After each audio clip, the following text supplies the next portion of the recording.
နေနာမှာအရန်အပြေးမြင်တဲ့ကြိုအကြောင်းစိတ်ဝင်စားလားဗိုလ်တဟူးကြိုကလေအပြေးကောင်းလို့ထင်တယ်အသက်ကြီးလေပိန်လေပဲပြီးတော့အစွန်းရောက်တာကောင်းရ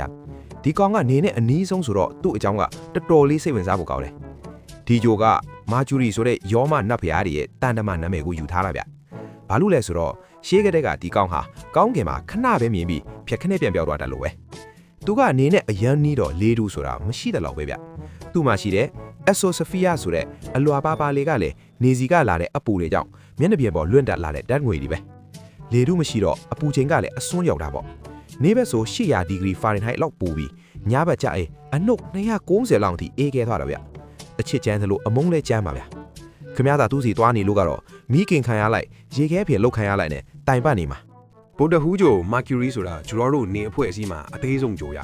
အကျယ်ကမိုင်3000လောက်ပဲရှိတာဆိုတော့ American နိုင်ငံလောက်ပဲရှိတာပေါ့ဒါပေမဲ့သူ့ရဲ့အလဲဘဟိုကအနှစ်သားကတော့အကြီးကြီးပဲဂျိုတစ်ခုလုံးရဲ့85ရာခိုင်နှုန်းကအဲ့ဒီတန်အနှစ်တုံးကြီးပဲဗျ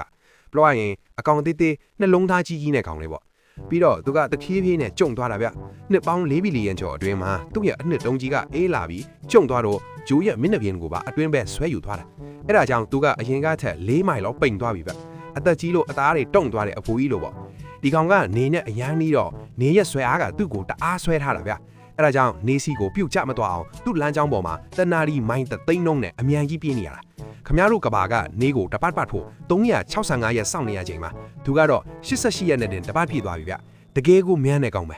ဘာပဲဖြစ်ဖြစ်နေဘေးမှာဒီလောက်အပူဒဏ်ခံပြီးမြန်ကြီးပြေးနေတဲ့ဒီကောင်လေးကတော့စိတ်ဝင်စားဖို့ကောင်းတာဗျနောက်ထပ်ဘေဂျိုအကြောင်းသိချင်သေးလဲ comment မှာရေးခဲ့လို့ရပါတယ်ဗျာ